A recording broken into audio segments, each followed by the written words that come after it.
Welcome to Warriors Watch. I am Danny Leroux, your host, and so happy to be with you today on the first day of the NBA's regular season, and of course the first day of the Warriors season. They did end up losing to the Houston Rockets, 122-121, an incredibly fun game, and you obviously don't want to read too much into the first game of any season, especially with ring night and the emotion involved in. It was certainly a big night for the fans and the team and everybody else, especially the first-time ring recipients. And to talk about it with me is Adam Lauridsen. Lauridsen now, we cracked up a little bit beforehand. He's now a former blogger because he's not writing anymore, but he will be hopefully a frequent guest on this show. Those of you listening to Locked On Warriors last year will be very familiar with him as a guest. And he and I talked for about 25 minutes on this game and what it means moving forward. Thanks so much for coming on. Thanks for having me. The peril with an opening night game is always to read too much into it, and we don't need to do that. You and I have both been through this far too many times, but you can still get takeaways from a game like this, and we'll start with that. What were your biggest takeaways? That losing the defensive player of the year hurts your defense. That was the big takeaway for me in the fourth quarter. Without Draymond on the floor, they looked like a different team defensively. Setting aside all of the sloppiness, all of the conditioning issues, all of the wacky rotations, the one takeaway that is more significant after you get out of the initial games of the season is that this is still a team that struggles to defend at an elite level when they're missing Draymond Green to hold it all together and to make it all work. Yeah, that is a really good point. And it's a challenge with the Warriors. They have a lot of good defenders. Remember, they were also without Andre Iguodala in this game, which would have provided a more stable foundation, especially with the way the Rockets play. And that's not to be an apologist or anything crazy like that. It's just something to note. But yeah, I mean, it was a noticeable difference when Green was off the floor. And we don't know what exactly the injury is. I think Warriors PR originally had it listed as a strain, and then Kerr described it as a tweak. But either way, he is an important part of this team. It's way too premature, given anything we've heard, I think, for people to be worried. Green was putting weight on it afterwards. He walked out of the locker room without a brace or anything. But it is just a reminder how the Warriors are a finely balanced machine, and you take one piece away, it does have an impact on this team, even with their amazing depth and the incredible skill that they have. So we've said it before on these podcasts that injuries are the wild card for this team. So you just hate to see anyone be in potential risk. You want everyone to be healthy. Obviously, this is a small sample size theater, but the Warriors allowed 103 points per 100 possessions against the Rockets with Draymond on the floor, and Houston looked good for a lot of that 103. Without Draymond on the floor, 128.7. Yeah, just looking at the shooting percentage, fourth quarter, they shot 56%. They were 42% in the third, 48% in the second, 48% in the first. So highest shooting percentage of the game in the quarter when Draymond was completely off the floor. But like you said, small sample size. The rotations were so wacky and so scrambled tonight, given a number of things, that I really hate to read too much into this game. Exactly. And that goes in a couple different directions because the Rockets and the Warriors are two teams that inspire unusual rotations in their opponents, so you really don't want to read too much into it. And then foul trouble was another major factor in this. Curry being the most prominent, picked up 2 early fouls, then picked up his third and his fourth respectively. It's basically early in each of those 2 quarters. And Curry usually finishes the first and third. They had to go completely away from that. And he looked good, though, when he was on the floor. I thought, actually, in the parts where he wasn't fouling, and some of those were a little bit shaky, I thought he defended reasonably well, considering Houston challenges him more. And, when the offense was humming, it was absolutely incredible. Yeah, there were moments in the first quarter where it was electric and everything was clicking. Everybody was in the position that they were supposed to be. Clay had some great moments early on. Nick Young, who we could talk about in a minute, had some great spot-up looks. Hit a ton of shots. So there's plenty to be interested in. I think even Kerr's trust in Jordan Bell early on, putting him in those early minutes as the first big off the bench, he's looking for Bell to be the big who can defend the pick and roll because it's not McGee. At this stage, West can do some of it, but against a quicker team, West has difficulty, as we saw tonight. So there's a role immediately for Bell on this team if he can live up to it and sort of play above kind of the rookie jitters that we may see. I asked Kerr about that after the game, and whether it was matchup dependent or whether Bell had really supplanted JaVale and maybe a few other guys in rotation. He clarified that no, it was matchup dependent. And what was intriguing to me about the way that it happened, a lot of that was due to Green's injury, was I thought Jordan Bell had stepped into the James Michael McAdoo role of kind of like when they didn't feel comfortable with the traditional five, but he ended up kind of sliding into JaVale's role, and then they used Kevon Looney in that spot, who had a couple of decent moments, but overall, I think that's a miscast for Looney. That said, I understand why the coaching staff went with Looney to a point late if they felt like they had to go with a big, because Bell is a rookie. You know, he did make some of those rookie mistakes, and that's part and parcel of this process. Yeah, and don't rule out conditioning as a factor here, too. By the fourth quarter, given the short bench, given the way the rotations had been blown up, they were just looking for guys who had fresh legs. And Looney came into camp in pretty good shape. He's been quick. Like you said, he did provide a mobile big man who could help move around out there and be more active.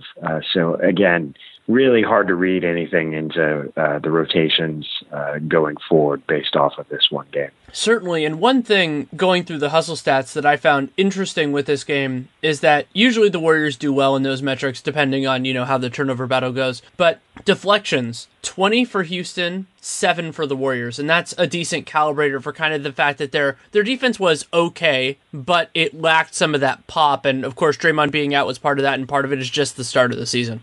Yeah, the defense looked, at least just to my eyeball test, I haven't looked at the numbers that deeply, it looked a lot better early in the game. They looked like they were rotating more crisply and they were kind of getting into the passing lanes for the Rockets.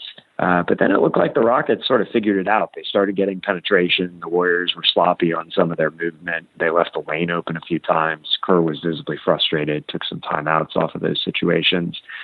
There's a lot of integration that they need to do, particularly if they're going to give Nick Young major minutes or if they're going to rely on Jordan Bell to be the person who closes the door by the basket.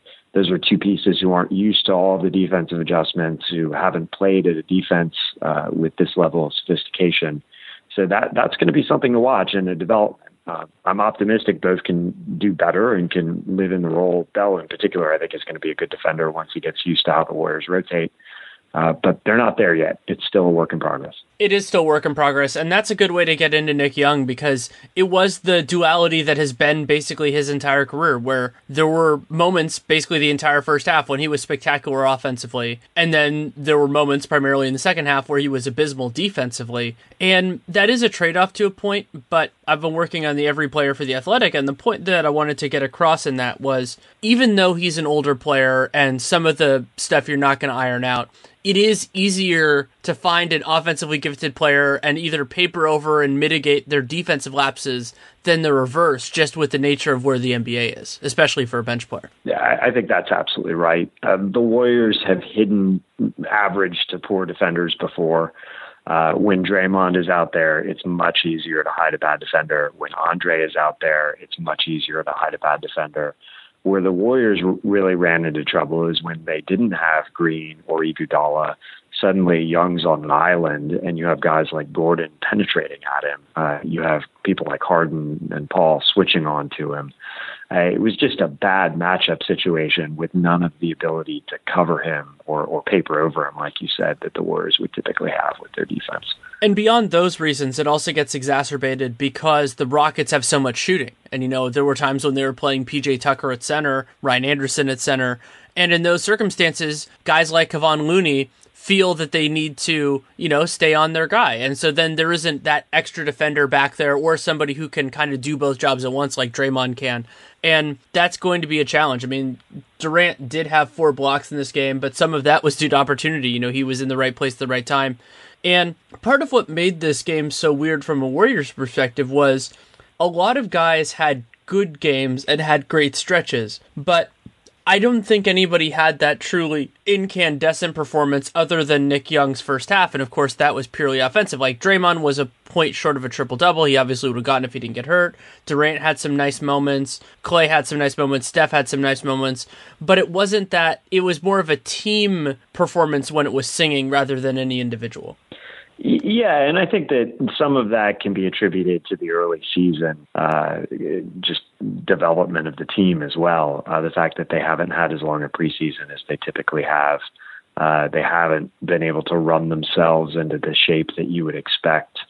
Guys are probably getting winded still at this point. The Warriors had a shorter season given the travel in their exhibition season than all the other teams, and I know Kerr was worried about their conditioning coming into it.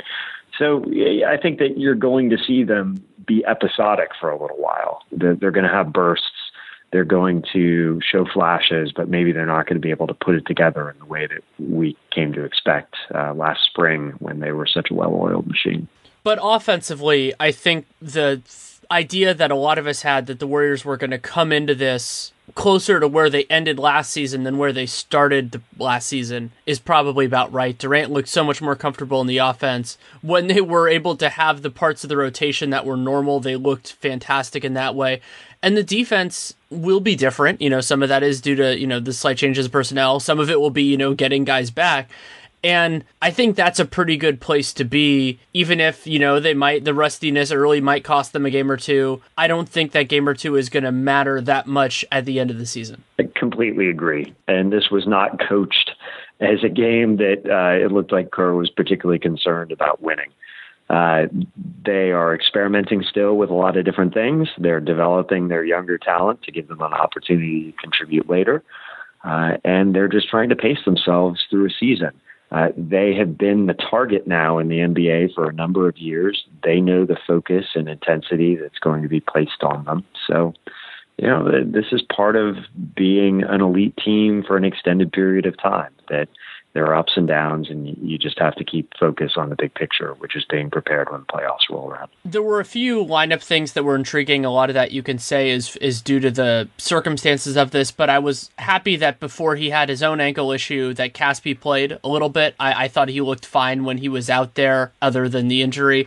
And I also enjoyed McCaw and Bell playing together. I think that could be a part of a second unit at some point moving forward that would be talented and good in a different way if you had shooting around them, because both those guys are instinctive defenders with quick hands that can't dominate the ball offensively, but I think if you give them a little bit of an opening and something obvious to do, they can do it well. I see Bell and McCaw, as you pointed out, as really being a flexible sort of utility tool for them. You can throw so many different players with them, and they complement them in different ways. I think that's going to be a core of the Warriors bench, if not this year, definitely in the years to come. You just think about their ability, like a Livingston, like an Iguodala, to make others around them better, to do the dirty work, and to just be low mistake players, guys who I think are going to develop into heady, intelligent veterans who really know how to play within their own skills and what their role is on the floor. Those guys are always going to have a job in the NBA, and they're going to be great pieces, I think, for the bench rotation. What also makes them more valuable than that, beyond the value, obviously, that's there, is I think both of them mesh well with the starters as well. So they can work in both of those functions. If you want to see them as second unit, we saw Jordan Bell's first minutes of the preseason came with the 4 All-Stars. McCaw has thrived in those circumstances too. And so what that means is, whether due to injury or ineffectiveness, they can step into larger roles as required. So this isn't McCaw being a true backup in that sense. They can, if 20 to 25 minutes open up at some point, it's more of a McCaw thing this year, maybe a Bell thing next year, they can take that space. And the Warriors are going to need that at some point in the future, whether due to health or just due to aging. Yeah, and particularly with Bell as being a Draymond, I hate to call him a replacement, but if Draymond were to go down for an extended period, the Warriors would need productive minutes out of Bell. He comes the closest to recreating, to some extent, the role that Draymond plays in their larger system. And so the sooner they can bring him along and the more they can accelerate his development, the better off the team's going to be. The other massive element with Jordan Bell, I talked about this actually a little bit on 95.7 yesterday, or it'll be on Monday because this will come out later, that Bell also is kind of like a guiltless Draymond at center alternative, because the Warriors don't want to go to that, especially much in the regular season, because it does put more strain on him. Draymond's been pretty candid about that. How much more, we don't really know. But Bell, especially if he's playing limited minutes, you can use him in that way. And so basically you can deploy him similarly. Obviously, he's not nearly as good with the ball in his hands and so many of the other things that Draymond does well, but defensively, he can fill that role pretty well. And I always think the Warriors do better with players that make sense with what they've done previously. And so that is a nice fit there in terms of where they could potentially go with Bell. Absolutely. His biggest defensive advantage, even more than the shot blocking, is the ability to move his feet and to pull out to the perimeter to guard smaller players if he needs to switch out onto twos and threes.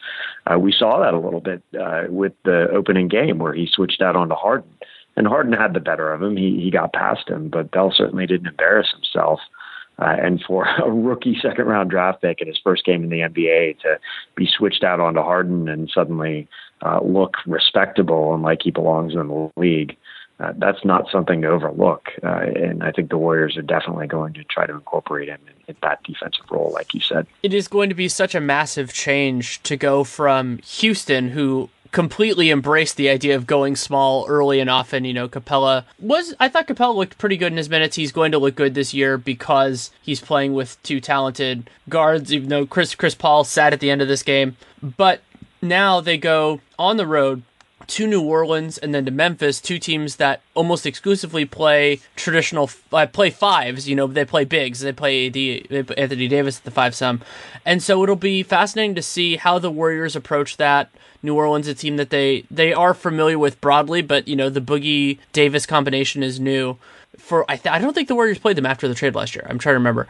And then Memphis. So yeah, I don't remember. Yeah, I'm excited to see how they handle those, kind of with or without Draymond. And I think that's the other big question that we're going to find out early in the season is, with this tweak or whatever the heck it is, how they're going to approach, injuries. If a guy is not 100%, I think they're going to be super judicious, super cautious about it. And the fact that it's Draymond at the beginning is a challenge because he is not the best player, not the most important player on the Warriors, but he is arguably the hardest guy to replace. Yeah, I think that that's right, that there's no one who combines the different skills that Draymond does at any sort of level that the Warriors can simply plug in to play the roles on offense and defense that he does. Your point about having New Orleans and Memphis as matchups early in the season, I think it's actually really good for the team because it felt like Kerr tonight was just sort of throwing stuff against the wall and the coaches were just cycling in people to see if anything stuck.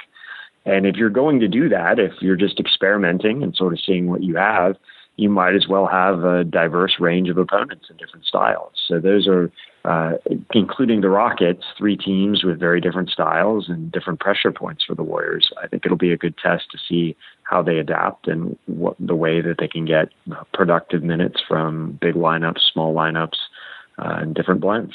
I was not expecting to see as much data collection in the first game of the year as we did, but I'm all for it. That is something, and the Rockets are such an unusual opponent that it does make some sense to really try that stuff out. And kind of the last thing I really wanted to discuss with you was Kevon Looney is still, because of the new change in the process, it's about 2 weeks until the Warriors have to make a decision on his fourth-year team option. And so basically that would be for next year's salary. Did tonight change how you're feeling about that, and how are you feeling about that? I think that they are going to exercise it just because I think that there is enough serviceable skill there and his work in the offseason to show that he's willing to come into shape and remake his body and really try to physically be a complete player, a healthy player. I think that that's enough to probably get him one more chance with the Warriors. I don't see high upside there, but it's such a low cost at this point at the end of their roster. I think that they probably give him a run. I don't know. What do you think?